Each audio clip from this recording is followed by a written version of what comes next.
dia, professores. Bom dia, professores coordenadores. Eu sou Fabiola, PCNP de Matemática da Diretoria de Ensino de Capivari. E estamos aqui para mais uma ATPC, com o tema Trabalhando Habilidades Essenciais no GeoGebra. Bom, para refletirmos um pouco, a criatividade é pensar em coisas novas. Mas a inovação é fazer essas coisas novas. E é isso que nós hoje queremos passar para vocês. Bom, partindo para os objetivos, nós temos dois. Então, conhecer uma inspiração de uma pessoa que viveu a sua formação escolar em escolas públicas da nossa diretoria de ensino. E aprender e aplicar objetos do conhecimento, os famosos conteúdos, atingindo as habilidades essenciais e as competências de nossos alunos através da ferramenta GeoGebra.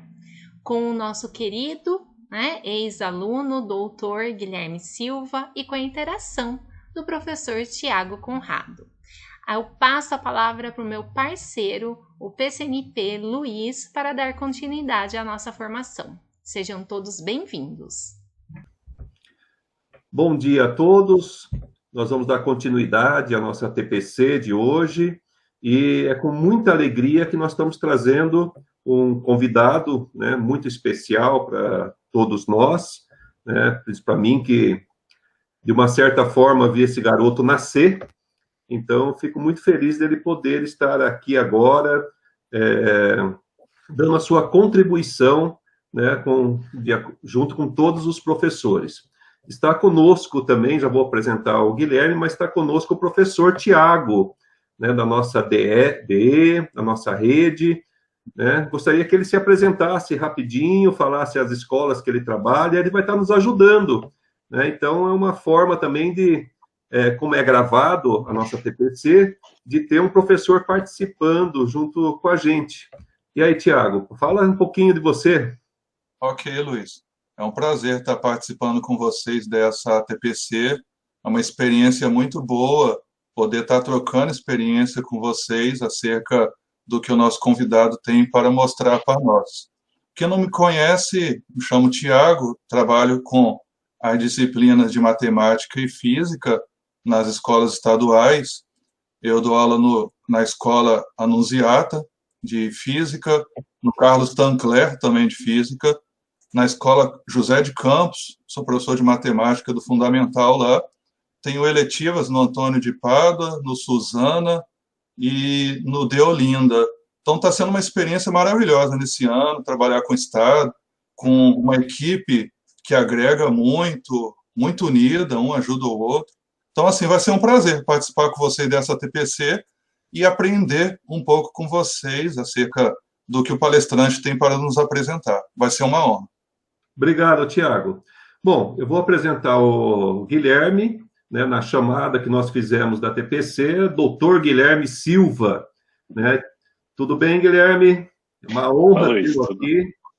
Tá? E eu gostaria, em vez de falar um pouco de você, já, como eu falei, eu vi você nascer, é uma honra ser amigo do João Ferreira e da Josi. E gostaria que você falasse um pouco da sua trajetória. Eu vou só adiantar, que o diferencial que nós podemos trazer para os nossos colegas professores é que você estudou na nossa DE, na rede estadual aqui em Indaiatuba. Então, eu gostaria que você falasse um pouco da sua trajetória acadêmica, Guilherme. Aí a palavra obrigado. Muito obrigado, Luiz. É um prazer estar aqui falando para todos vocês. Eu que me formei, na verdade, até me migrar para a graduação. Toda a minha formação de ensino básico, fundamental e médio foi em Indaiatuba, sempre em escolas públicas. E é um prazer estar de volta depois de tanto tempo. Como eu acabei de falar, eu estudei sempre em Indaiatuba, escola ensino fundamental no antigo Mari, e no Áurea, e no Helena. Depois fui para ensino médio no Dom José, passei 10, 12 anos, pelo menos no ensino público. fui fruto de medidas afirmativas para passar no vestibular. Então, por ser aluno de escola pública, eu recebi inscrição gratuita no vestibular da Unesp. Mesmo sem muita esperança, prestei, mas passei. E com isso eu fui para São José do Rio Preto, para estudar na Unesp, onde eu estudei matemática, né? Fiz graduação em matemática, fiz mestrado em matemática também na Unesp de São José do Rio Preto. Depois fui para a Bélgica, passei 4 anos na Bélgica fazendo doutorado. Depois da Bélgica terminar o doutorado, fui na universidade, na KU Leuven, a maior universidade na Bélgica. Depois eu fui para os Estados Unidos, na University of Michigan, onde eu fiquei 3 anos e meio lecionando lá. E voltei recentemente em janeiro, voltei para o Brasil. Estou agora na USP de São Carlos como pesquisador. Bom, só uma dúvida. Os seus estudos foram pagos por quem? Você andou muito, andou pelo mundo, mas quem pagou esses seus estudos? Sempre foram, na verdade, os governos locais. Sempre foram iniciativas dos governos locais. Então, como eu falei, desde do vestibular que eu tive, que eu prestei ganhando a inscrição, né? Ganhando isenção para inscrição, não paguei para prestar vestibular. No primeiro ano de graduação, Unesp pública, né? Então não pagava para estudar, mas tinha que me manter. Mas eu tinha trabalhado um pouco durante o ensino médio e me mantive com aquele dinheiro. Mas a partir do segundo ano da graduação, eu sempre tive bolsa de pesquisador, né? Naquele momento que chamam de bolsa de iniciação científica, no primeiro momento do governo federal, passado um tempo do governo estadual, através de agências de fomento, mestrado também, então, recebendo, né? Só que eu estudava de graça, mas recebia, né? Para me manter já no mestrado, já era quase com um salário. No doutorado, quando fui para a Bélgica também, o governo local bancou os meus estudos, novamente, não é só que eu não pagava, mas é que eu recebia um salário, então eu era um funcionário, eu era pago para estudar. E na Bélgica, daí, claro, já como professor, para lecionar também, fazer pesquisa, e já era pago todas essas universidades públicas. Tanto no Brasil, claro, Unesp, na Bélgica, uma universidade pública, nos Estados Unidos, há universidades públicas e particulares, a Universidade de Michigan, onde eu estava, é uma universidade pública. E voltando agora para o Brasil, eu também voltei sendo contratado pela FAPESP, né, Fundação de Amparo à Pesquisa do Estado de São Paulo, que é uma agência de fomento pública, né, que é financiada pelo governo do Estado de São Paulo, e eu voltei através de um programa de atração de jovens talentos, né, que busca trazer gente de fora para o Estado. Né? Voltei e sou pago, né, como pesquisador através de verbas públicas. Bom, qual é a importância da escola pública na sua vida, Fran? Você não é casado, isso eu sei, mas você colocaria seus filhos numa escola pública? Eu acho que, eu acho que a pergunta não é, a resposta não é, ou a pergunta não seria se eu colocaria meus filhos na escola pública ou se eu colocaria meus filhos na escola privada. Acho que a resposta é em qual escola eu colocaria meus filhos. Porque não é, independentemente de ser pública ou privada, eu acho que o mais importante é entender entender e buscar uma escola para os meus filhos, por exemplo, com que eu concorde com metodologias, com que eu acho que vai agregar mais a formação dos meus filhos, assim como me agregou muito toda a educação que eu tive. E nesse sentido, é claro, ao que eu vejo, a escola particular talvez hoje tenha mais estrutura física do que a escola pública. Mas a escola pública tem muitos aspectos que são fundamentais na minha formação. Eu tive bons professores em escola pública, principalmente, por exemplo, professores de matemática, talvez não por acaso eu me tornei um matemático, eu sempre tive a sorte de ter professores em matemática excelentes, mas não só em matemática, em outras áreas também. E eu acho que há um aspecto da escola pública que eu acho muito relevante, que é o aspecto de formar não somente um profissional, mas formar um cidadão. A escola e a universidade públicas, elas são extremamente democráticas e diversas. Então, muito da minha formação social, do meu entender como cidadão, do meu papel para a comunidade, de um modo mais amplo, ela vem de escola pública. E talvez isso não seja muito mais difícil de conquistar em escola particular. Outra, assim, é uma formação formação para a vida mesmo, né? Não é só de conhecimento. Então, se é para responder se eu colocar em escola pública ou particular, eu não sei, eu acho que deveria, assim, eu consigo ver muitas escolas públicas pelas quais eu passei, por exemplo, que me dão uma formação que me agrada muito, que eu gostaria também que meu filho tivesse. Então, sim, é muito possível, eu colocaria sim meus filhos em escola pública. Só para reafirmar um pouco, né? Os professores fizeram diferença na sua vida? Ah, sim, sem dúvida. Como eu falei, eu tive muitos professores muito bons de matemática, sempre. Talvez em outras disciplinas, por momentos eu tinha professores bons, por momentos, talvez, pela estrutura da escola pública, dependendo da escola onde eu tivesse, os professores que eu tinha em outras disciplinas não fossem tão destacados como sempre foram os de matemática. Mas eu lembro. Sim, eu lembro de vários exemplos. Por exemplo, em história, o meu professor do ensino médio, ele provavelmente foi quem primeiro me apresentou o que hoje eu vejo como metodologia ativa. Eu lembro que o meu professor de história, no segundo e terceiro ano do ensino médio, ele nunca pegou num giz. Ele nunca escreveu nada na lousa, nunca. Mas foi uma das aulas mais incríveis que eu tive. Com todo mundo, todos os meus colegas que eu converso, é a mesma coisa. Todo mundo era engajado, todo mundo conversava, todo mundo discutia o que estava se passando. Eu tinha total controle da sala. E hoje eu vejo isso, por exemplo, como o que hoje se chama metodologia ativa, é algo que eu tive na minha escola pública, por exemplo, através de alguns professores. Por exemplo, esse meu professor de história que eu lembro bem, né, que porventura depois fiquei sabendo de metodologia ativa, inclusive cheguei a utilizar a metodologia ativa em Michigan, quando eu lecionei. E de matemática, tem algum? Já que nós estamos cheios de professores de matemática aqui. Tem. A última, né, que foi bem marcante foi a Elisa Mucari, né, que eu ouvi dizer ainda tá por aí lecionando, né, que também era completamente fora da caixinha em termos de metodologias e como ela tratava com todo mundo, como a sala e ela interagiam, né, era uma experiência muito bacana mesmo. Acho que ela está nos ouvindo agora, então, Franco. Ô, Guilherme, você sentiu necessidade de voltar ao Brasil, já que você ficou tantos anos fora, né? Você poderia ter ficado lá, você poderia morar fora. Você sentiu necessidade de voltar no Brasil esse ano? Eu acho que não é necessariamente necessidade, mas muito vontade.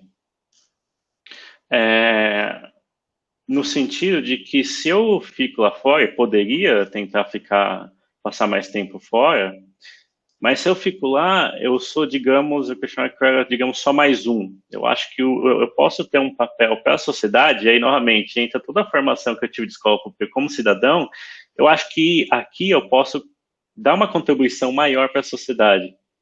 Então, eu não diria que é necessidade, mas vontade de voltar para também tentar dar uma contribuição, um retorno para a sociedade, que talvez fora eu também poderia dar, mas o impacto não seria tão grande, porque outros países, por exemplo, claro, eles têm uma estrutura social muito mais, não quero dizer desenvolvida, mas são muito mais antigos, a estrutura social está muito mais estruturada, ao passo que no Brasil, se por um lado não temos tanta estrutura, por outro isso nos dá também muito mais campo para crescer profissionalmente e retribuir para a sociedade como um todo. Bom, como você está no Brasil agora, como você vê o estudo da matemática no Brasil? Você consegue já fazer essa reflexão? Eu acho que a gente tem que dividir em digamos, vários níveis. Se a gente pega um nível acadêmico, né, de pesquisa em matemática, O Brasil, nos últimos 20, 25 anos, muito também por ter se havido um entendimento estrutural da importância, da relevância da matemática para a ciência como um todo e, consequentemente, para o desenvolvimento do Brasil, acho que nos últimos 30, 20 anos, houve um aumento massivo no desenvolvimento. E o aumento massivo começa, claro, com financeiro, de ter aumentado muito a verba para pesquisa em matemática, para a formação de matemáticos no nível acadêmico, mas também de muitas medidas estratégicas que acabaram sendo implementadas. E, por exemplo, o Brasil, alguns anos atrás, 2 anos atrás, ele entrou porque é chamado grupo de elite da pesquisa em matemática no Brasil. O Instituto Matemático IMO, International Mathematical Union, a União Matemática Internacional, né, que é o agrupamento de todos os países, da pesquisa matemática de todos os países, classificou o Brasil com outros mais 10 países como sendo os que desenvolvem melhor matemática atualmente. Mas é claro, claro, quando você avança no nível acadêmico, você começa acabou também se criando iniciativas que, ao meu ver, podem, a longo prazo, ter um impacto de fortalecimento também nos níveis, digamos, médio, fundamental e assim sucessivamente. Eu lembro, eu passei várias vezes no INPA, Instituto de Matemática Pura e Aplicada, lá no Rio de Janeiro, que é um centro de pesquisa em matemática.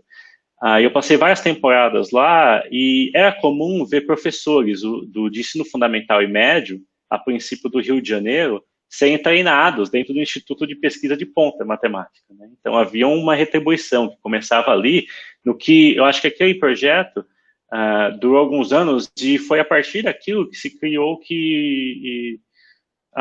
essa rede, que é o mestrado profissional em matemática, que fornece assim, treinamento, que visa dar um título de mestrado para professores de ensino médio, né, que está em diversas universidades. A Unicamp, por exemplo, aí, próximo de Indaiatuba, Capivari, ela oferece esse mestrado profissional, né, que é um programa, acho que 2 ou 3 anos, para professores de ensino médio, que no final dá um título de mestrado, né, para os professores. Então, assim, quando você desenvolve lá em cima, também começa embaixo, né? Então, você tem hoje, imagino, assim, um pouco por fora, mas, assim, há professores no ensino público que são muito bem formados, que trazem coisas novas para dentro da escola, tal, né? Infelizmente, nos últimos 2 ou 3 anos, a gente tem sofrido muito com relação a financiamento, né? Mas a minha esperança é que voltemos à importância da ciência como um todo, em particular da matemática, para que esse desenvolvimento possa aflorar mais como se via que poderia ser aflorado, né? Bom, o que o Brasil precisa fazer para criar estudantes interessados em matemática? A sua visão é importante porque você foi um estudante de matemática na diretoria de ensino, nossa, de Capivari, e trilhou esse caminho, né, estudando matemática. Então, acho que você tem uma visão um pouco mais ampla, né, para poder a gente, pelo menos, dar alguma informação, alguma dica para a gente, do seu ponto de vista, lógico. Eu acho que são vários aspectos, né? Eu, como aluno, como eu falei, eu sempre tive bons professores de matemática. E, para mim, bons professores de matemática não são só aqueles que sabem o conteúdo e que passam o conteúdo bem, mas eu acho que é todo um contexto mais amplo. O fato de, por exemplo, da Elisa Mukai, que era uma dinâmica muito legal em sala, não era só questão de você sentar e aprender, né? Toda aquela dinâmica ali. Então, assim, uma motivação, né? Acho que essa, por exemplo, é um primeiro passo. Um professor motivado já cria também um ambiente motivado, onde para o aluno pode ser mais motivador, mais inspirador aprender. Então, acho que esse é um primeiro passo. E, claro, motivação, acho que vem tanto do fato de se ter uma valorização do professor,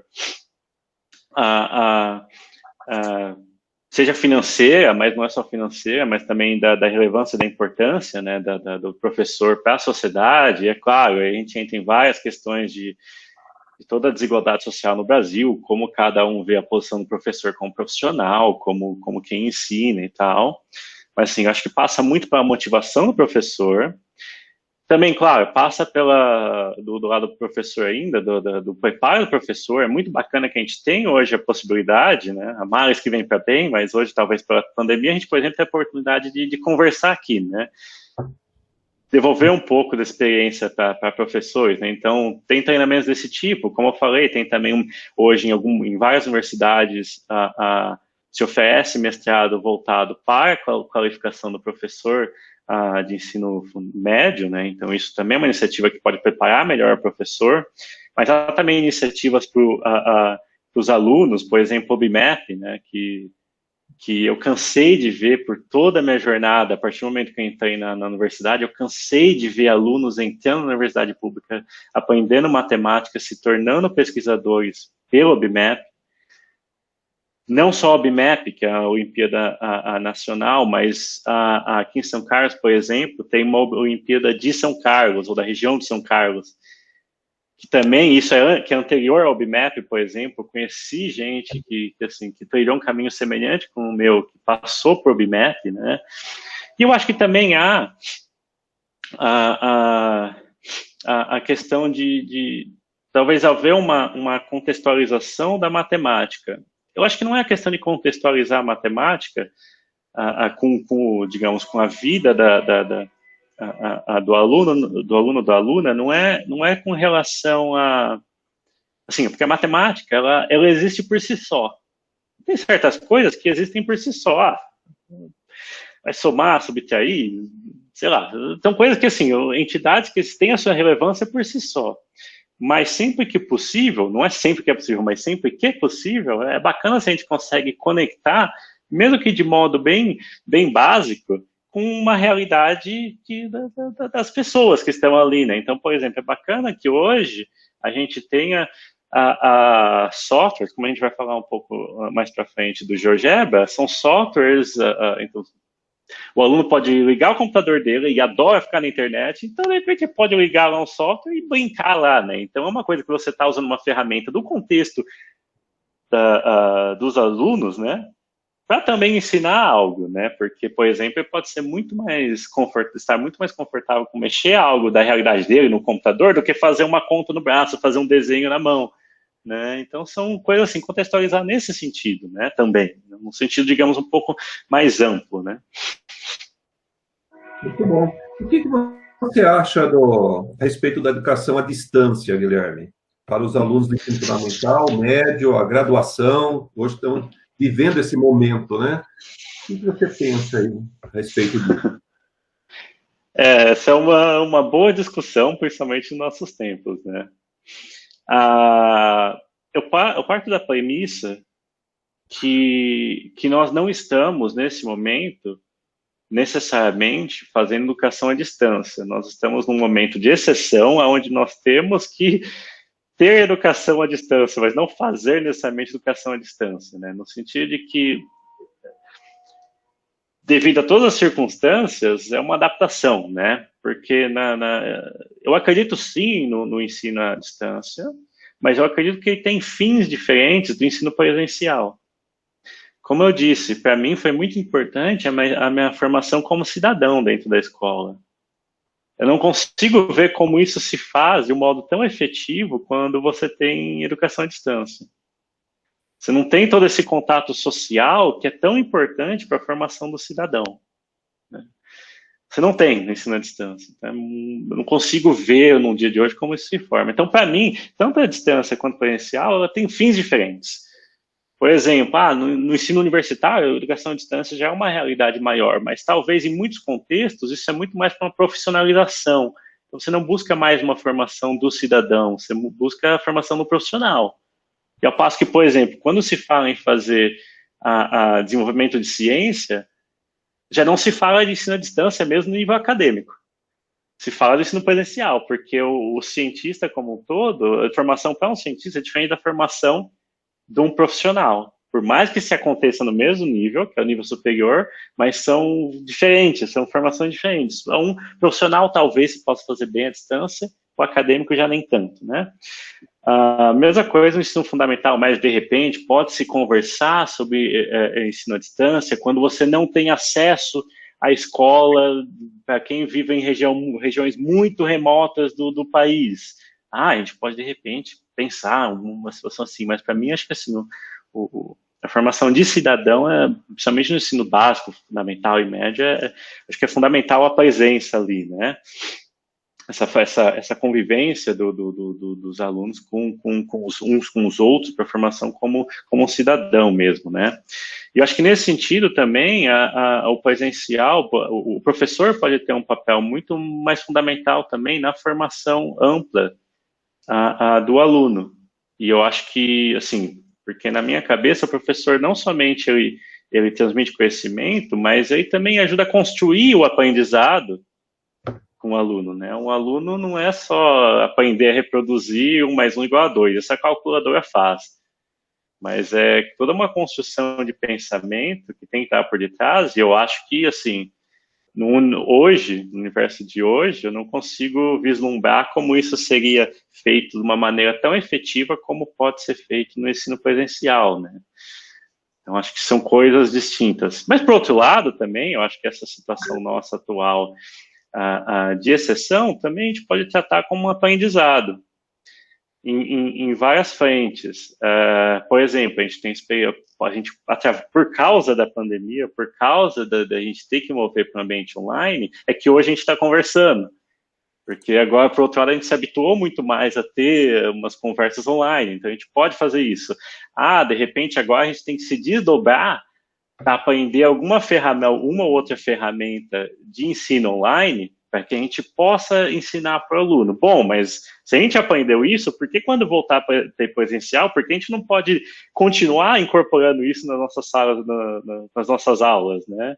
Então, por outro lado, acho que eu vejo com bons olhos, acho que a gente talvez possa, se a gente levar essa situação excepcional da pandemia, quando a gente tiver a possibilidade de voltar para o presencial, se a gente tiver uma cabeça uma abordagem um pouco mais construtiva, acho que a gente pode reformular completamente o nosso ensino presencial e torná-lo melhor, evoluído, né? Utilizando mais ferramentas, buscando mais recursos que antes a gente não tinha condição de buscar e tal, né? Então, assim, a minha torcida é para isso, para que as coisas assim evoluam, né? Esse momento nosso online traga evolução para o nosso futuro quando, espero eu, volte a ser presencial, né? Bom, vamos parar de conversar um pouquinho aqui. Eu acho que foi muito importante esse momento, né? Esse tempo para conhecer você um pouco melhor, para trazer para o grupo de professores que estão nos ouvindo, estão nos assistindo, né? Quem é o Guilherme, que nasceu em Indaiatuba, estudou em escola pública em Indaiatuba, foi para Bélgica, foi para os Estados Unidos, né? Voltou para o Brasil, 20 e poucos anos, né? Então ter esse parâmetro um pouco para entender, né, de quem que nós estamos falando, que é possível, né? Então, acho que foi importante esse momento que nós separamos e foi proposital isso, para que a gente conhecesse um pouco o Guilherme. Bom, agora eu vou passar a palavra para você só, né? A Fabíola já falou um pouco antes sobre as habilidades essenciais, já demonstrou a necessidade, né, que os professores estão tendo, né, de fazer uso dessas habilidades essenciais. E agora eu vou passar a palavra para você, nesse tempo que você tem, para fazer algumas demonstrações, para conversar com os professores, falar com os professores. Nós temos um representante aqui de todos os professores que estão nos assistindo, que é o Tiago. Convido ele a interromper quando ele sentir necessidade aí para tirar alguma dúvida, mas a palavra é sua, Guilherme. Legal, muito obrigado, Luiz. É sempre bom também estar conversando com as outras pessoas, né? Mesmo que nesse ambiente online. Vamos lá. A propósito... Obrigada, viu, Guilherme? Obrigada, obrigado a vocês. Ter aceitado o convite. E o pessoal, eu gostaria que... O Tiago está aqui como representante, mas nós temos o chat aí, né? Que dá para vocês irem também perguntando e, na medida do possível, a gente vai esclarecendo, tá bom? Aí o Guilherme, ele vai estar presente no chat, né, Guilherme? É possível, né? Sim. A propósito, também, se alguém quiser entrar em contato, contei um pouco assim da minha história, tal. Se alguém quiser entrar em contato comigo, acho que eles vão. Não sei se Fabio e Luiz podem colocar o meu e-mail no vídeo, né? Coloca. Isso, enfim, coloca no também. chat. Isso, sim, e posso depois colocar a meu gente e-mail no coloca chat. também. silvag@usp.br. E depois eu escrevo no chat para ficar registrado. Deixa eu então aqui. Agora eu acho que é bom eu compartilhar aqui minha tela. Deixa eu só me ajeitar aqui.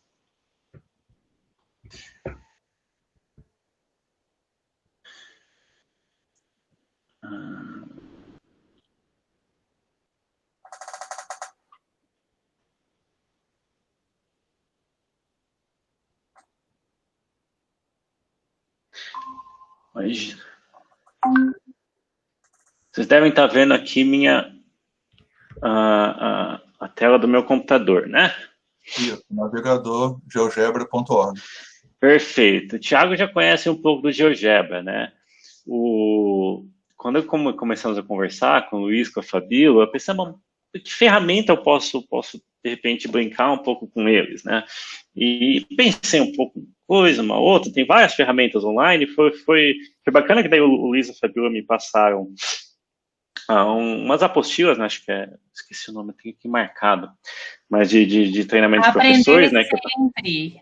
Isso, aprender sempre. Cadernos Aprender Sempre. Isso, é do programa de recuperação. Isso, e foi bacana que eu fui folheando lá e eu vi o GeoGebra, que é uma das ferramentas que eu conheço, né? E é bacana que eu falei, bom, vamos brincar um pouco de GeoGebra, já que está sendo uma ferramenta, digamos, de uso até oficial nos cadernos, né? E o Thiago também estava me falando que ele já mexeu um pouco no GeoGebra, né, Thiago? GeoGebra é uma experiência maravilhosa para você poder introduzir a tecnologia em sala de aula, né? Tem elementos que os alunos não visualizam através de um quadro, um giz ou um pincel. Às vezes o professor não tem aquela habilidade, tipo eu, né? De fazer uns desenhos, umas formas geométricas no quadro, e o GeoGebra possibilita, né? Abre as portas para a imaginação, a matemática introduzida através da tecnologia, né? Sim, não, é uma ferramenta fantástica. E também, eu acho que assim, apresentando ela bem, ela pode ser também extremamente motivadora e é muito fácil para experimentar, né? Com GeoGebra. E é isso que eu quero passar para vocês um pouco agora. E, inclusive, a escolha do GeoGebra também é bacana, porque tem várias ferramentas semelhantes, mas o GeoGebra, inclusive, tem uma versão em português, né? Você pode ver, inclusive, que a minha versão aqui está em português. Então, deixa eu começar aqui. Ela começa como uma calculadora, mas eu quero experimentar bem a parte gráfica dela. Só para dar um aperitivo, por exemplo, então você pode fazer muita coisa no GeoGebra. Então, uma coisa que deve aparecer direto para os alunos, como é que é uma função quadrática? A função f de x igual a x quadrado. O GeoGebra já joga para mim lá o gráfico, né? Mas eu quero fazer x quadrado mais 1. O GeoGebra fez, ó. Ele fez o gráfico de x quadrado mais 1. Mas eu quero brincar um pouco mais. Eu vou colocar aqui x quadrado mais a. Opa! Se o GeoGebra deixar. Então, vamos lá. X quadrado mais a. Então, o que eu fiz aqui? Eu falei para o GeoGebra colocar x quadrado mais a, mas agora eu posso brincar com valores de a. Quando a é igual a 1, eu tenho x quadrado mais 1. Então, o meu gráfico aqui em rosinha está junto com o meu verde. Mas eu começo a mexer os valores de a. A é igual a 2, 2.1. Então, estou fazendo um gráfico de x quadrado mais 2.1. Então, é muito fácil brincar com GeoGebra, né? Isso aqui, por exemplo, você quer brincar com funções. Função x mais b. Função x mais b. Uma reta. Vou mudar aqui a interseção com o eixo x. O meu b, vou mudar com o eixo y. Vou mudar meu b. Ele mexe lá para mim. Muito fácil para o aluno brincar, entender o que está acontecendo, né? Já brincou muito com isso, Thiago? Já. É muito legal essa barra deslizante, né? Que é a questão da variável. E tem um diferencial disso na aula. Tem um diferencial muito bom, Porque na aula, para você poder mostrar o que acontece, você vai ter que fazer muitas contas, muitos desenhos. Agora, o GeoGebra, você simplesmente mexe com uma variável e vai mostrando, ó, esse aqui é o vértice, esse aqui é os pontos, x1 e x2, aqui o delta representa isso aqui é uma intersecção, é uma outra realidade, né? Sim. Aí você pode brincar demais aqui, né? Por exemplo, essas barras aqui, aí mexe e tal. Imagina que para o aluno, assim, quando ele está aprendendo, é muito bacana. E aproveitando o gancho, eu quero brincar um pouquinho mais de cuidado com outra coisa. Deixa eu apagar tudo aqui. Então vamos fazer alguma brincadeira aqui. Então vamos aprender algumas ferramentas do GeoGebra. Então, por exemplo, vamos dizer que eu quero representar um ponto no plano XY. Vou colocar aqui. Por exemplo, vou colocar um ponto aqui, 2, 1. 2, 1. Então, A é o ponto 2, 1. 2, 1 aqui. Então, o A é um ponto no plano com coordenada x igual a 2 e coordenada y igual a 1. Está aqui o ponto, né? Posso até mexer nele aqui, ó. E o GeoGebra já recalcula lá, a parte algébrica, né? Posso brincar, vir para cá. Tem umas ferramentas até mais fáceis. Poderia vir aqui e clicar aqui. Quero fazer outro ponto aqui. Só clico. Volto lá na minha calculadora e me fala, o ponto B tem coordenada x igual a 1, coordenada y igual a 1,5. Isso mesmo. E muitas outras coisas. Quero fazer aqui um segmento. Um ponto entre o segmento conectando dois pontos. Muito fácil. Vou clicar aqui, tem um ponto, clico aqui, tem outro ponto. Aí fez o segmento para mim. Você pode brincar à vontade, outro segmento.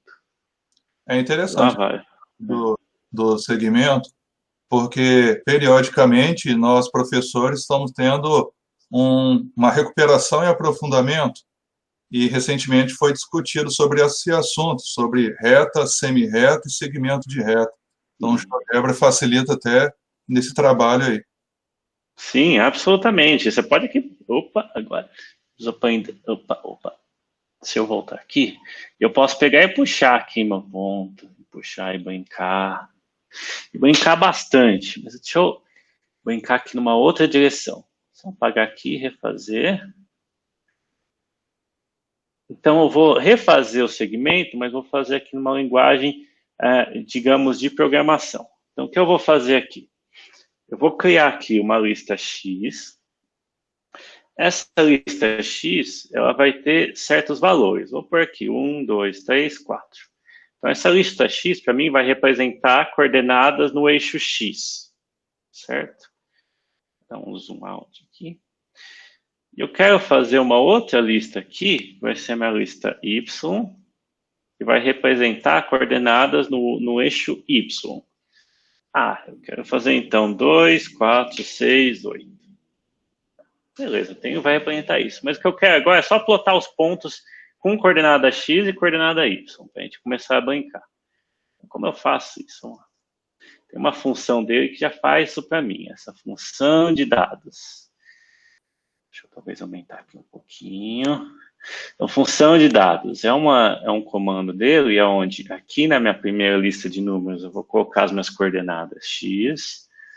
Aqui na minha segunda lista de números, eu vou colocar minha coordenada Y. Apareceu aqui. E o que eu fiz?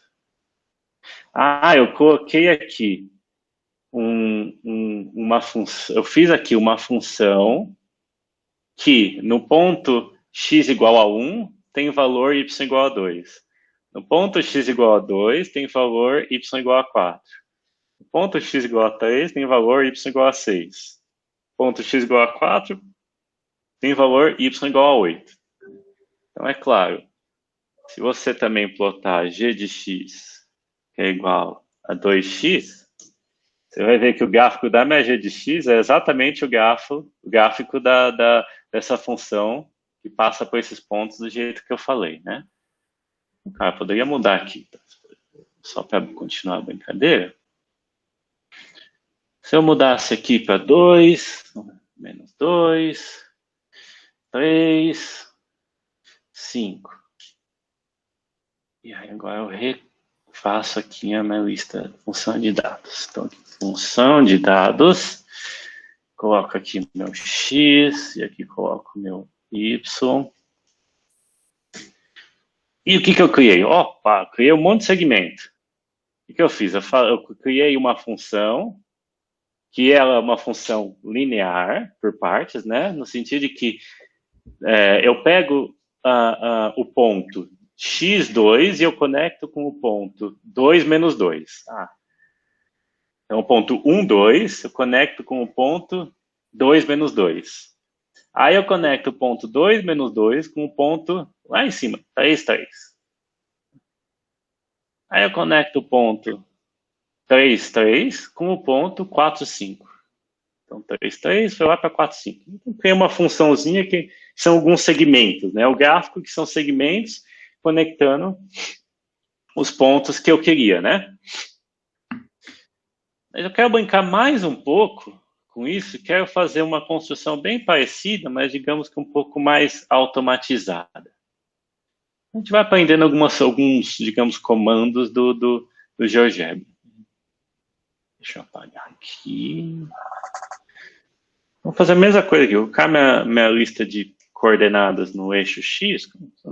2, 4. Ou melhor dizendo aí, vou fazer de um jeito um pouquinho diferente. Vou criar uma lista X. Eu quero que ela tenha um tamanho bem grande. Então, ao invés de eu ficar, por exemplo, eu quero que ela seja de 2 a 20. 2, 4, 6, 8, 10, 12, 14. Então, ao invés de ficar digitando 2, 4, 6, 8, 10, 12, 14, até 20, que isso é muito chato, o que eu vou fazer é fazer o seguinte. Eu vou falar para mim aqui que X vai ser o comando aqui que eles chamam de sequência. Essa sequência vai começar de 2, ela vai terminar no 20 e ela vai pular de 2 em 2, certo? Já está lá, ó. Ao invés de eu digitar 2, 4, 6, 8, 10, não, só coloquei uma sequência que começa no 2, vai até o 20 e ela ela pula de 2 em 2, né? Já está lá. Eu ia pular de 3 em 3 se eu quisesse, né? 2, 5, 8, 11, 14, 17, 20. Manter de 2 em 2 aqui. Beleza? Então aí é mais fácil, né?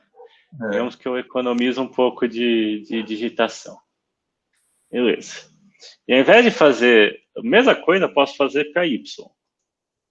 Y vai ser, então, uma sequência. Agora eu vou fazer um pouquinho diferente. Vai ser, eu vou ter uma sequência aqui. Então, antes, lembra que a gente fez 2, o X era 2, 4, 6, 8, 10, e Y era 4, 8, 12, 16, 18, 16, 20. É sempre o dobro, né? Então, o que eu vou fazer? Mesma brincadeirinha. Eu quero que a entrada, digamos, 5 de Y tenha o valor 2 vezes 5. Né? Então, a entrada J tem valor 2J. J vai começar de 2 e vai até 20. Até mais aqui, tem que colocar até só 10.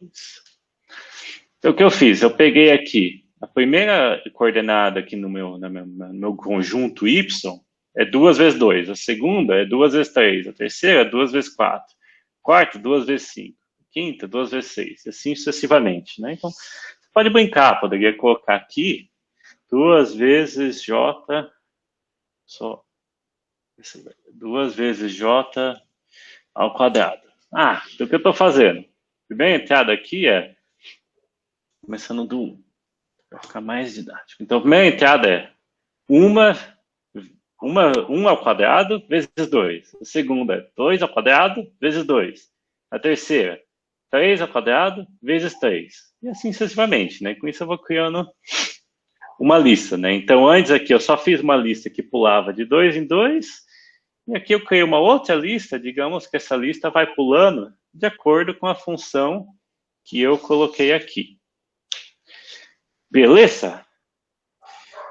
Então, vamos lá. Vou fazer um pouquinho diferente essa função, só para a gente ver o que acontece. J ao quadrado, menos... Vou até apagar aqui de novo. Vou fazer de novo. Então, vou fazer aqui y igual a J ao quadrado. Opa, tem que colocar aqui o meu sequência.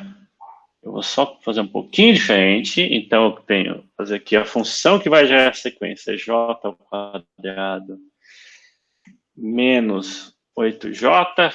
Opa! Menos 8j. Na variável j, eu já explico o que eu estou fazendo. Vou começar de 2, vou terminar em 20 e eu vou pular de 2 em 2. Então, o que eu fiz aqui? Eu estou fazendo J aqui é, digamos, o elemento que eu tenho aqui. Então, o meu primeiro elemento vai ser 2, só que eu não vou escrever 2, eu vou escrever 2 ao quadrado menos 8 vezes 2, então menos 12. Em outras palavras, o que eu estou fazendo? Estou pegando o 2 que estava aqui e estou enfiando aqui no lugar de J. Então, é 2 ao quadrado menos 8J. Me dá isso. Eu pego 4, elevo ao quadrado, subtraio 8 vezes 4. Então, menos 16, se eu fiz correto. E assim sucessivamente. Né? Então, o que eu estou fazendo na prática é que eu estou avaliando o número 2 na função x² menos 8x. Estou avaliando o valor 4 na função x² menos 8x. Né? Esse conhecimento lembra muito o diagrama de flechas, né? Onde, para você poder fazer a conexão entre o conjunto A e o conjunto B, você tem que avaliar uma função, né? Para ver se aquele elemento ele tem ligação no conjunto B ou não. Lembra muito isso. Sim, absolutamente. E aí a gente vai brincar ainda mais, e como isso é uma função, vamos plotar isso. O que eu vou fazer? Eu vou, então, fazer isso como se fosse um gráfico. Qual seria a função que está gerando isso? Né? Se a gente olha aqui, vai ser x², que é igual a g de x, que é igual a x² menos 8x. Né? Então, o que eu estou falando? Opa, é uma parábola aqui feia, bem grandona. E o que eu estou fazendo aqui é que, para ir de x para y, eu estou pegando 2, fazendo g de 2. Né? Então, isso é g de 2. Que esse menos 16 é g de 4, né? A gente pode calcular. G de 2, ou g de x aqui. Coincide. O que eu fiz aqui? Peguei minha função g e avaliei a minha função g em cada entrada aqui de x. Coincide, né? Essa é uma outra linguagem que eu passei aqui. Beleza? E é claro, o que eu quero fazer é só para fazer de novo o que a gente fez antes. Ao invés de olhar para essa sequência, eu quero olhar isso como coordenadas x e y no plano, e eu quero traçar segmentos entre as correspondentes coordenadas x e y. Certo? Então, deixa eu fazer isso. Eu vou fazer, então, eu vou falar aqui. Isso aqui é um pouquinho mais, ou nem tanto, eu vou fazer aqui. Função de dados, que está aqui. Eu vou fazer x, e aqui vai ser o meu y. Tá lá. Então, veja como é um pouquinho diferente, né? O que é isso aqui, essa curva, essa parte mais curvada, essa parábola? Isso aqui é o gráfico da função g de x. E aí, o que eu fiz? Eu peguei alguns pontos nessa parábola e eu conectei com segmentos de reta. Só usando o que a gente tinha usado antes, que é essa funcionalidade, né? Função de dados que olha numa sequência x e y como sendo coordenadas x e coordenadas y. E aí o que eu faço? Eu conecto o ponto 2 menos 12 com o ponto 4 menos 16. Eu conecto o ponto 4 menos 16 com o ponto 6 menos 12. Conecto com retas, né? E aí eu obtenho isso daqui. Aqui foi com função, né? Mas eu quero brincar também um pouco, porque eu gosto de jogar dado. Eu quero brincar também um pouco com dados. Opa! Então, vamos brincar com dados. Deixa eu apagar aqui um pouco.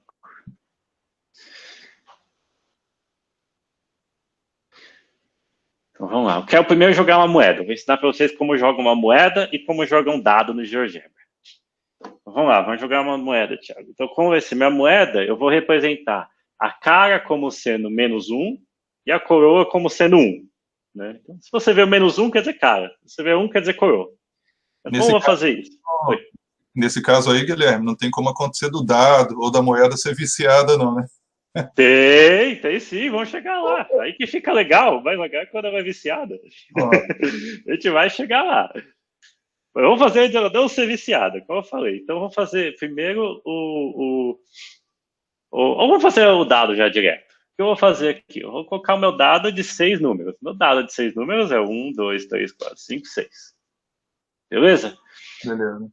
Então, vamos lá. Mas o Thiago falou que não tem jeito de ser viciado. Então, vamos fazer sem ser viciado. Então, eu vou fazer aqui 1, 1. O que isso quer dizer? Opa, 1, 1, 1, 1, 1. O que isso quer dizer? Ele já mostrou 3. Vamos explicar o que está acontecendo aqui.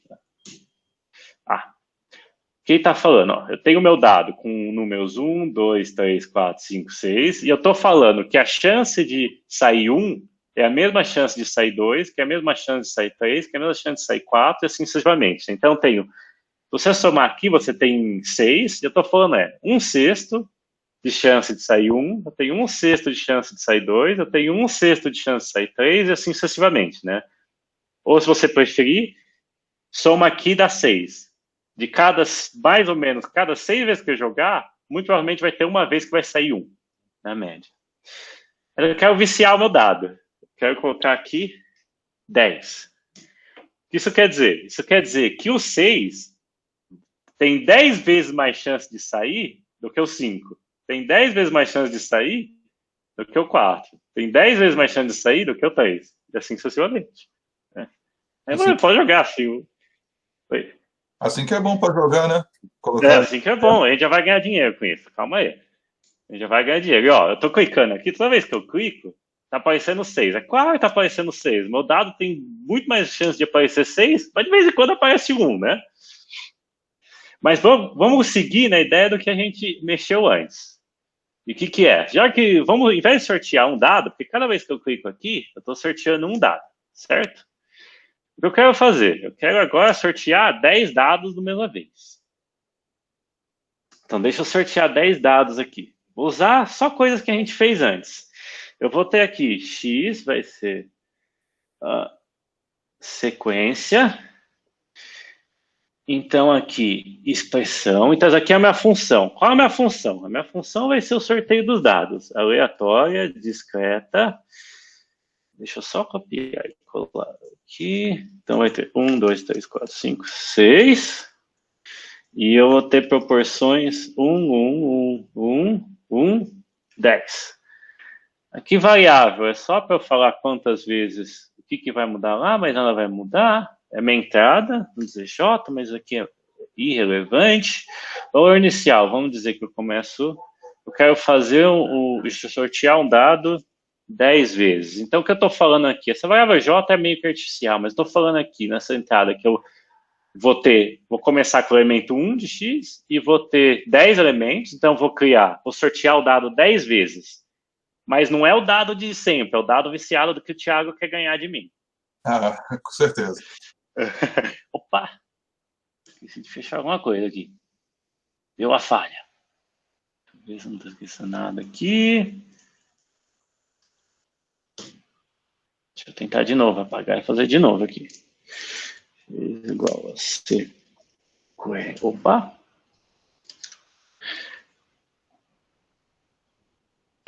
Sequência. Deixa eu colocar lá. Então aqui é só artificial. Já viu? Eu esqueci. Valor final é 1. Começo de 1. Tenho 10 elementos. E eu vou aumentar de 1 em 1. E agora o que é importante. Cada entrada aqui vai ser um sorteio de dados. Aleatória discreta, que é a minha função. Como eu faço o sorteio dos dados? Eu vou sortear o dado. 1, 2, 3, 4, 5, 6. Eu vou aqui, quais são as chances? Eu tenho 1, opa. Eu tenho aqui 1. Corre, cruza o dedo que vai dar certo, Thiago. Já foi. Sorteei os dados. O primeiro dado, a primeira vez que eu joguei o dado, eu tirei 6. A segunda vez que eu joguei o dado, eu tirei 6. A terceira vez, eu tirei 6. A quarta vez, eu tirei 6. Um monte de 6, né? O Thiago falou que enviesado. E claro, se eu não quiser enviesado, eu jogo de novo. Opa! Aqui. Se eu não quiser enviesado, joguei de novo. Opa, cadê? Aqui. Deixa eu até apagar isso aqui, que aqui a gente não precisa mais, para não poluir aqui. Joguei de novo. Agora, do meu dado, só tira, todos os números podem sair com a mesma chance, apesar que eu fui bem sortudo. Ó, porque eu tirei um monte de 5 aqui. Então, poderia brincar. Vamos dizer que, por exemplo, o número 1 e o número 2, eles têm 2 vezes mais chance de sair do que qualquer outro número. Então, cai aqui, né? Mas, claro, aqui eu acho que a gente ainda não vê muita coisa. O que eu gosto sempre de olhar, quando assim, tá fazendo coisas aleatórias, o que a gente faz normalmente é olhar para a média, né? E vamos ver se a gente vai ganhar muito dinheiro ou não. Então, vamos olhar para a média. Eu quero aprender a olhar para a média. Aí, agora a gente consegue também visualizar. Vamos ver se a gente consegue visualizar a média. Deixa eu voltar aqui. Opa. Falando da parte aí do lançamento de dados, de moeda, eu não conhecia essa, não. Esse lado aí do GeoGebra. Trabalhar com probabilidade é uma maravilha. Você colocar em um... A gente conhece popularmente o dado 6 faces.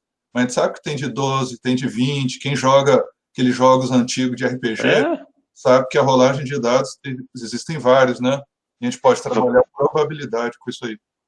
Vamos por lá mais então. 9, 10. O dado agora vai de 1 a 10. Você tem que colocar probabilidades aqui. 6, 7, 9. E vamos dizer que meu dado é tão enviesado que o 10 tem bastante chance de sair.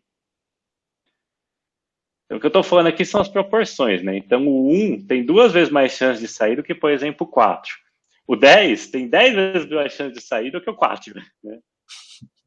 Que está o dado. Então, vamos lá agora. Mas é claro, a gente, voltando no que a gente tinha feito, a gente pode, claro, visualizar isso também. Função de dados. Então, vou colocar aqui. Esse é o meu X. Então, eu quero colocar aqui. Deixa eu só mudar o nome. Esse daqui eu vou colocar como sendo o meu Y. Eu vou criar aqui. Só apagar eu vou fazer. Eu vou criar um X aqui, que vai ser só os números de 1 a 10, porque eu fiz 10 sorteios, só vou representar os sorteios como sendo num vetor, num conjunto aqui de números de 1 a 10, certo? Então, sorteio 1 eu tirei 9, sorteio 2 eu tirei 10, sorteio 3 eu tirei 10, sorteio 4 eu tirei 7, sorteio 5 eu tirei 10 de novo. Claro, meu dado é enviesado, né? Mas vamos só voltar, só para a questão de argumentar, vamos voltar aqui e colocar tudo 1. Então, é um dado de 10 faces, sei lá se existe, mas todos os números saem com a mesma chance, né? Então, tá aqui. Sorteei aqui. E agora vamos visualizar isso como prometi. Então, a função de dados está aqui. Então, vou fazer aqui x, y. Tá lá. Então, o que eu fiz aqui? É só para visualizar o que a gente sorteou. Né? O que eu fiz? Eu sorteei aqui, eu fui jogando dado. A primeira vez que eu joguei o dado, o valor 6.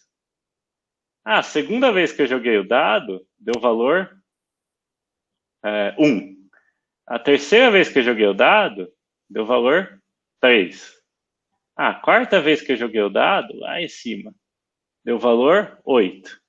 É isso que eu estou fazendo aqui, né? Tá aí, beleza? Aí você vai ver esses desenhinhos aqui, né? Ainda comigo, Thiago? Sim, com certeza, acompanhando. Então, vamos fazer a média, então, agora, Thiago. Então, vamos ver. Nesse dado aqui, eu tenho dados de 1 a 10. Todo número tem a mesma chance de tirar, certo?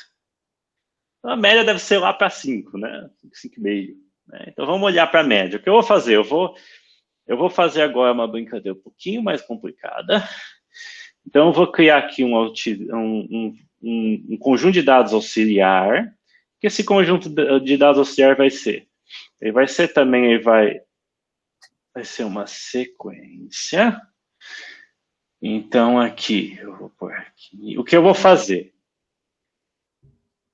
Eu vou fazer aqui, eu vou indexar as entradas. Então, J para mim aqui é, digamos, a entrada. Quando J é igual a 1, eu estou olhando para a entrada 1 do Y, ou para a entrada 2, ou para a entrada 3, ou para a entrada 4 de Y, né? E o que eu vou fazer aqui? Eu vou tirar a média. Então, deixa eu só colocar aqui. Opa. Então, eu vou fazer aqui a soma. Então, o que eu vou estar fazendo? A soma nos elementos de Y, mas não todos, mas até o elemento J. E eu vou dividir por J para tirar a média. O que eu estou fazendo? Quando eu vou fazer uma sequência, uma lista S, vai ter então uma primeira entrada, uma segunda entrada, uma terceira entrada, uma quarta entrada. Qual é a quarta entrada? A quarta entrada eu vou criar quando J for igual a 4. E como eu crio isso? Então, J é igual a 4, eu vou pegar, vou somar todos os elementos em Y, mas não todos, todos que vão até 4, né? Então, eu vou somar 6, mais 1, mais 3, mais 8. Certo? Então, isso daqui, quando J é igual a 4, esse numerador é só a soma dos primeiros 4 dados. Mas eu quero tirar a média, então eu divido por 4. E vou fazer isso para todas as entradas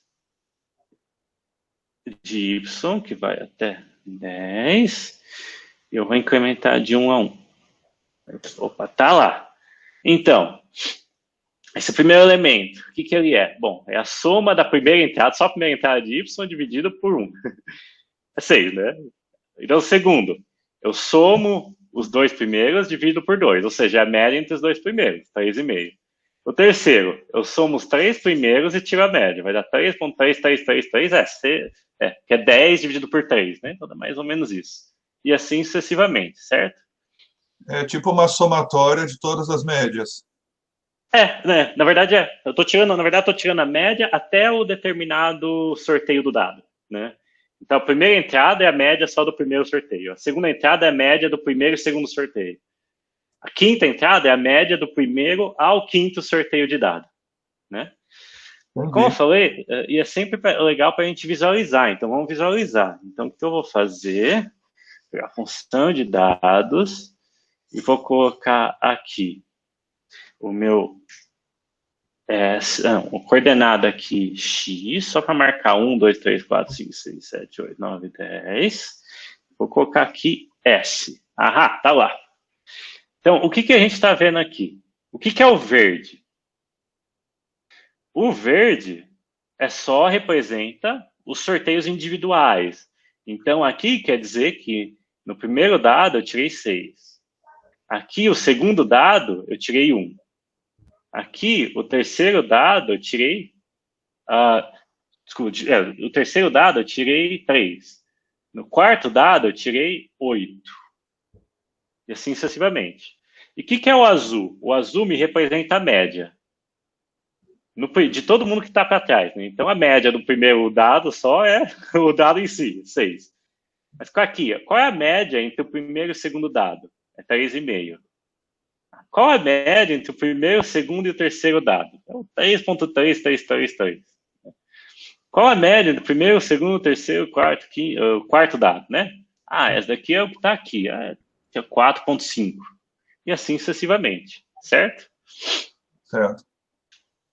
Mas o que a gente imagina? Como é média? O que quer dizer média? Assim, eu estou jogando quanto mais... Assim, qual é a média entre os números de 1 a 10?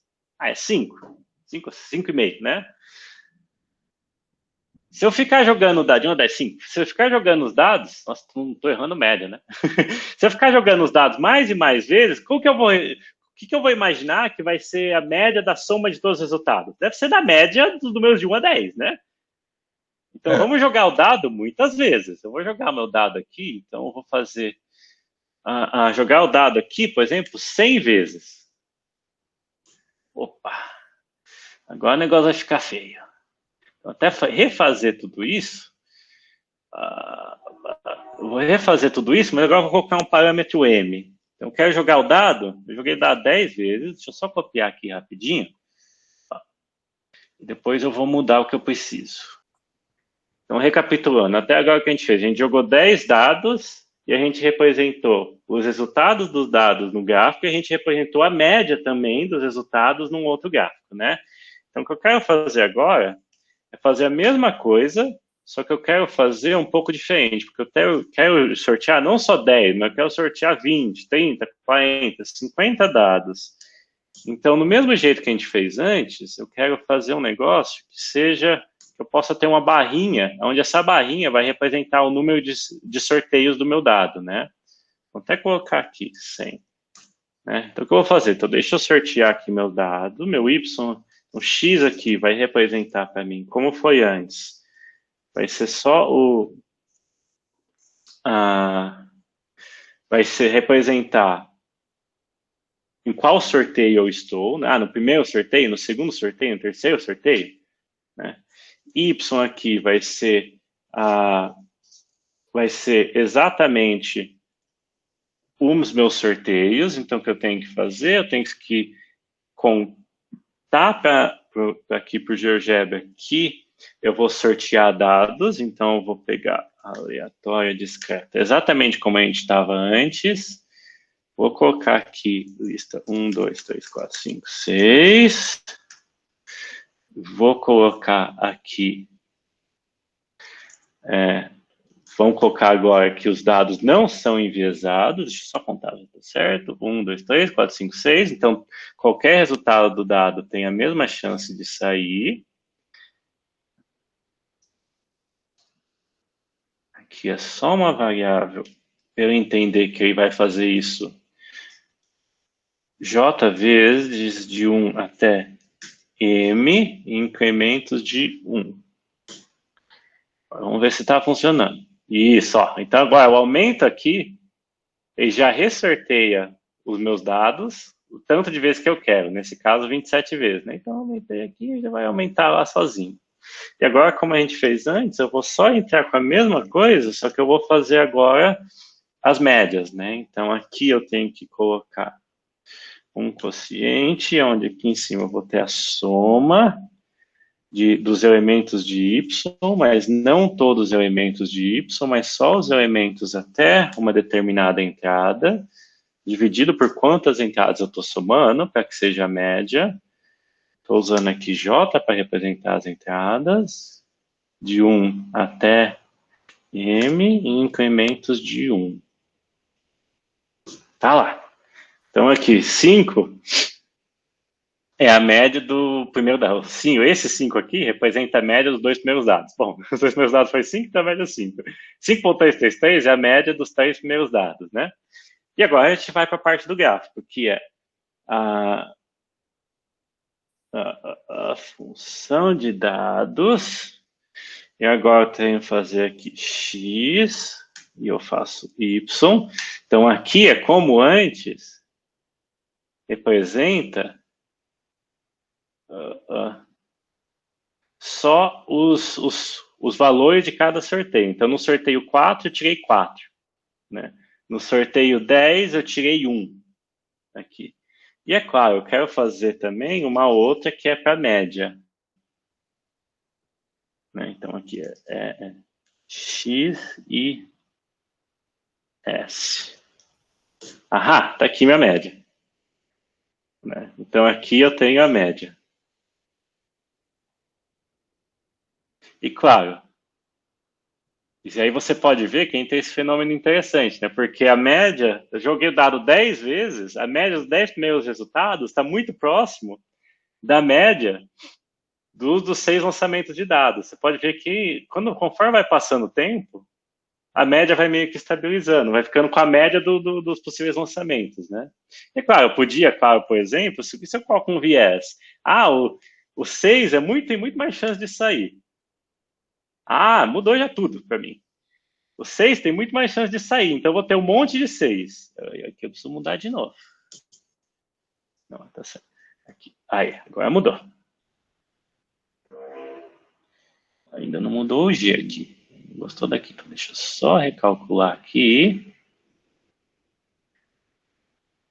Então aqui eu coloco de novo função de dados.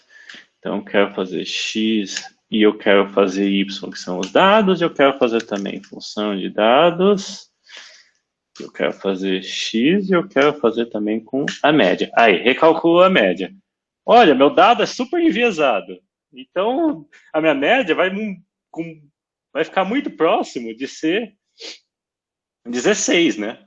Porque o meu dado tinha 6 muitas vezes, né? Às vezes a média sai um pouquinho de 6, né? Mas ela fica muito próxima de ser 6, a média dos lançamentos. Então, você pode visualizar aqui, né? Legal, muito bom. Eu quero refazer esse exemplo com um dado muito mais simples agora. Então, M está lá. Só para ir caminhando já para o final, quero refazer esse exemplo muito mais simples. Então, aqui, eu vou mudar. O que eu vou mudar? Eu vou mudar meu dado para uma moeda. Certo? Então, o que eu quero dizer com uma moeda? Vai ser o seguinte. Deixa eu até apagar aqui. Não preciso disso por agora, eu vou recalcular depois. Então, esse vai ser o jogo, ó. Toda vez que eu vou jogar uma moeda. Opa. Eu vou jogar uma moeda. E toda vez que eu jogar uma... Opa. Deixa eu apagar aqui também, vai. Então, eu vou jogar uma moeda. Então, vou normalmente fazer o mesmo sorteiozinho de antes. Então, isso daqui é uma sequência. Então, o que eu vou fazer? Eu vou jogar uma moeda.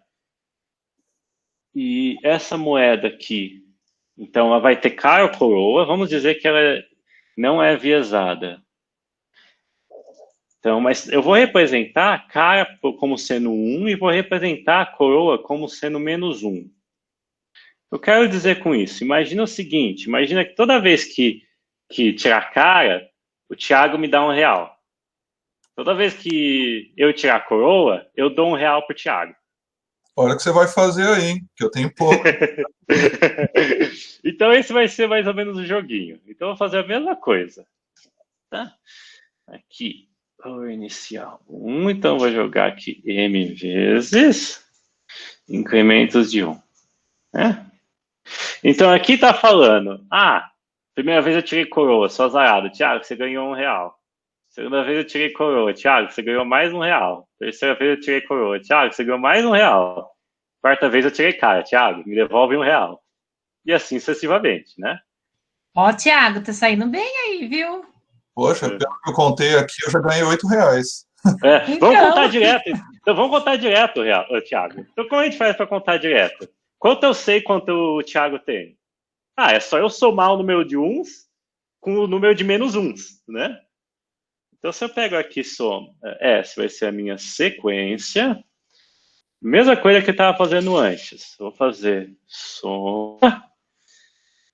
Então, eu vou somar aqui y só até o dado, a jésima vez que eu joguei o dado, né? Eu vou somar sobre j, que é o número de vezes que eu estou jogando o dado. Eu vou começar jogando uma vez e vou terminar jogando m vezes, em incrementos de 1. Né? Então, o que isso está representando aqui? Isso daqui está representando os valores que o Thiago recebeu. Thiago, tá achando que você está saindo lucro, hein? Com certeza. Está sempre positivo. Não gostei. É sorte, sorte. Eu vou jogar de novo. Como? Vou jogar de novo. Não gostei. Agora tá melhor, hein? Agora eu tô com 1, eu tô com 2, eu tô com 3, né? Porque o negativo significa que é o quanto eu tô ganhando, né? E o positivo é quanto o Thiago tá ganhando. Então eu tô ganhando, o Thiago tá pagando pra mim. Não gostou, Thiago? Vamos jogar de novo? Vamos, porque a primeira me deu essa aí. Não, então vamos mudar. Então, toda vez que tirar 1, o Thiago me paga, então positivo é para mim. Toda vez que for -1, eu pago o Thiago, mas eu vou mudar.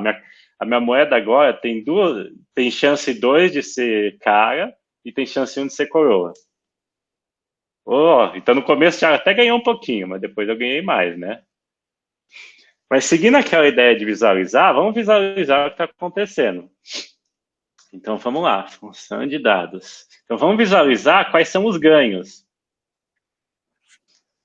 Né? Então, eu vou visualizar os valores aqui, M, certo? Enquanto você constrói, isso aí, então, é fabuloso para trabalhar a probabilidade, né? Aquelas questões. Ah, sim. Se eu lançar um dado 6 vezes, ou uma moeda, né? Que no caso é uma moeda. Se eu lançar uma moeda 6 vezes, qual a probabilidade de cair 4 vezes coroa? Então, eu consigo construir um gráfico e analisar isso tudo, né? Sim, sim, sim. E é nessa ideia agora, por exemplo, que a gente falou um pouco, de conectar um pouco com a realidade. Então, ao invés de eu ficar só falar a probabilidade de cara coroa, eu vou ganhar ou o Thiago vai ganhar? Quem vai ganhar? E se eu mudar, por exemplo, se eu mudar aqui o viés da minha moeda, quem ganha mais, né? E como eu visualizo isso, né? Então, vamos ver. Eu consigo fazer isso direito. Yes. Tá ali, ó. O que eu estou visualizando aqui? Eu estou somando os ganhos, né? Então, por exemplo, nos ganhos, aqui, o que eu estou visualizando é que na segunda jogada, o Thiago estava ganhando 2, porque negativo é o Thiago ganhando. Na terceira jogada, o Thiago estava com lucro de 1. A partir da sexta jogada, a gente está empatado. Na sétima jogada, aí eu estou ganhando. Na oitava jogada, eu estou ganhando mais, assim sucessivamente, né? Claro, porque eu estou com viés para mim. Vamos só refazer isso sem viés, certo? Então, eu refiz, agora eu preciso fazer isso aqui de novo. Só refazer, já caminhando para o final, e agora eu faço aqui de novo, só apagar, porque senão não vai gerar de novo. Então, o que eu vou fazer agora? Eu vou jogar bastante vezes. Vou jogar 100 vezes aqui. Meu dado não está enviesado. E eu vou só agora fazer a mesma coisa que eu fiz antes. Então, X e S. Opa, tá aqui. Deixa eu só tirar um pouquinho do zoom. Então, aqui tá os ganhos, né? Eu tô tirando aqui o zoom, porque agora eu sorteei 100 vezes, né? Olha que coisa interessante que está formando. Certo? Bom, a sorte está do meu lado, então, né? Aí está do seu lado. Mas eu quero levar agora, naquela brincadeira de trazer para a realidade. Estão vendo outra janela aqui? Sim, estou vendo. Tá, eu vou aqui. Dados reais na hora. Eu vou entrar aqui e fazer isso daqui. Vou aqui no UOL, pode ser qualquer site que mantenha a cotação do dólar. Por exemplo, do dólar, podia ser qualquer valor da Bolsa de Valores.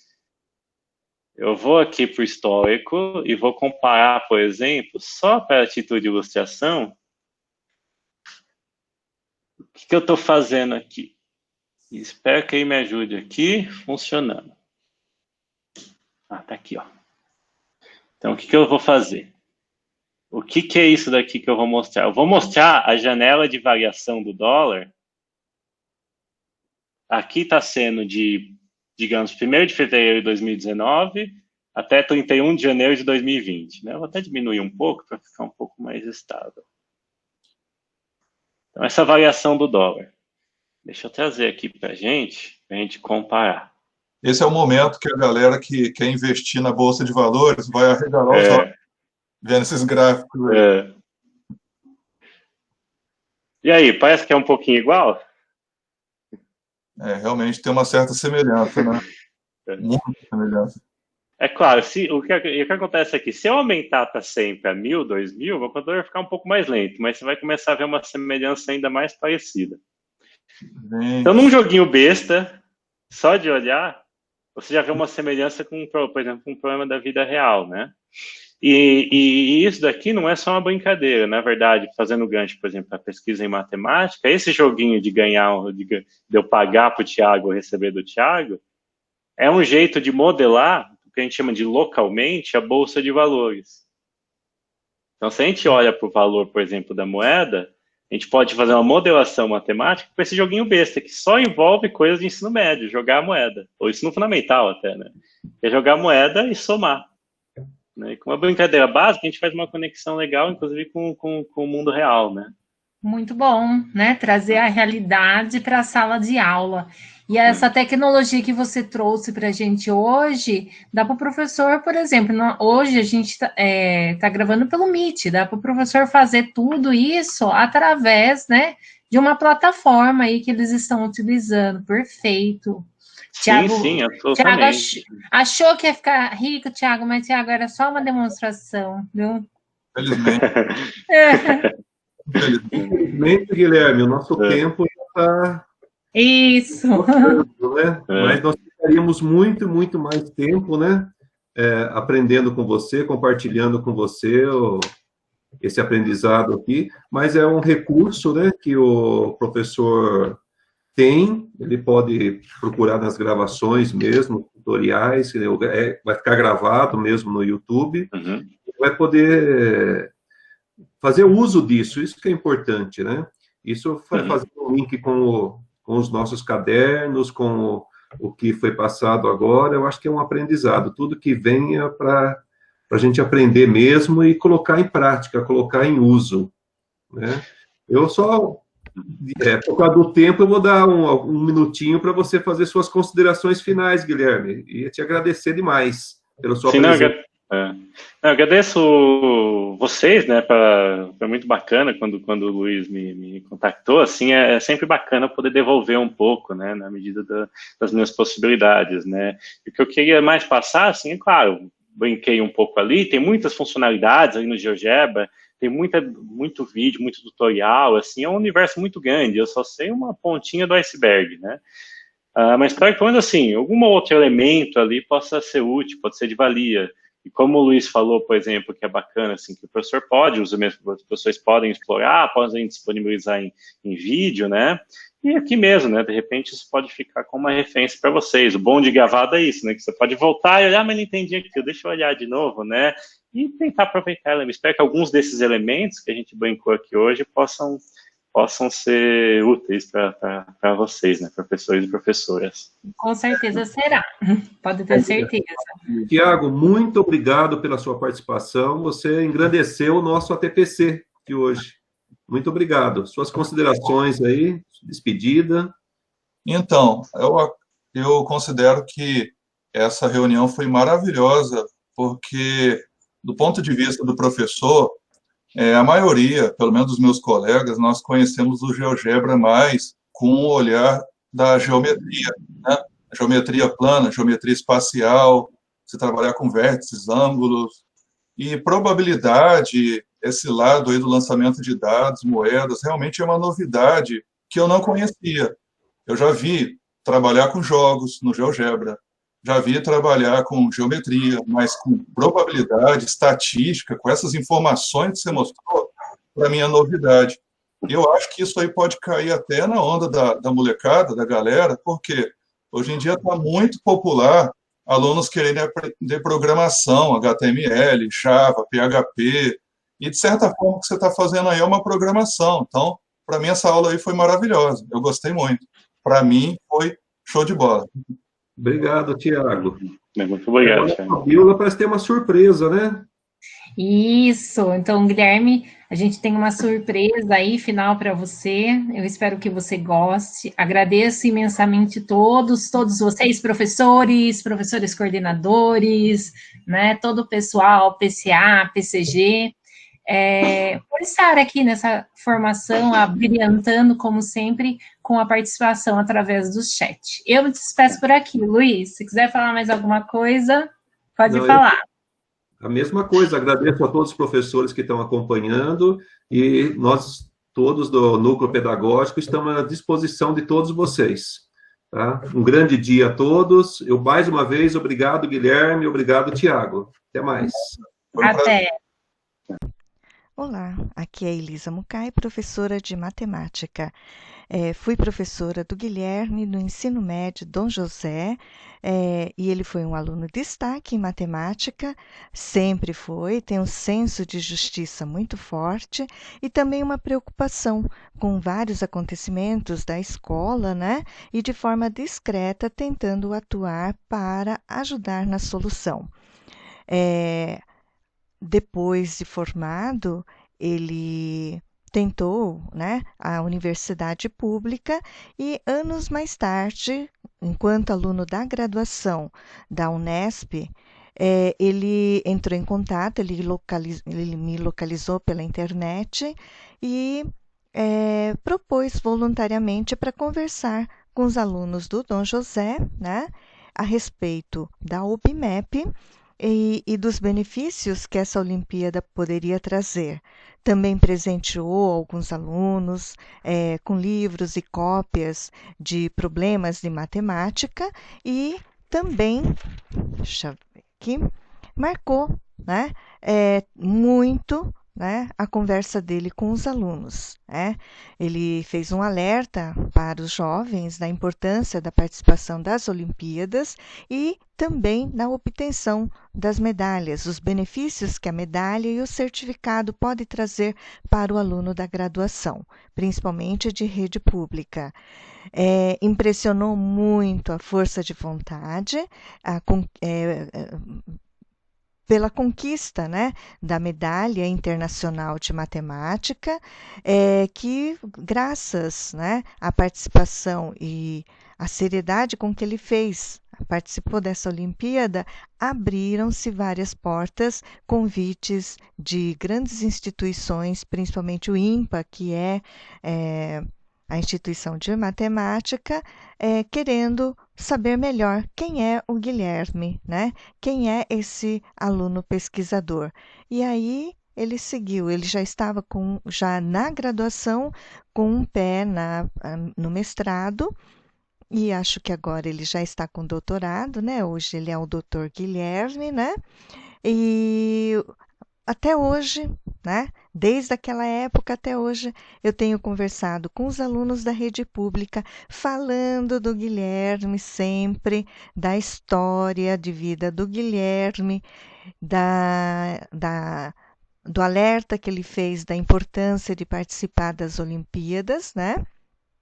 E da determinação dele, né, em conseguir terminar seus estudos ou concluir seus estudos, sempre buscando a rede pública. Tá? O meu voto, né, de muito sucesso vai continuar sempre, viu, Guilherme? Estou felicíssima de saber que você é um novo convidado, né, de participar da ATPC, dos professores de matemática. Muito feliz também que você continua com esse projeto voluntário de sempre estar solícito em ajudar os jovens, os professores da rede pública, o ensino da rede pública em geral, tá? Um grande abraço virtual para você, muitas saudades e muito contente pela sua participação nesta OT. Tchau!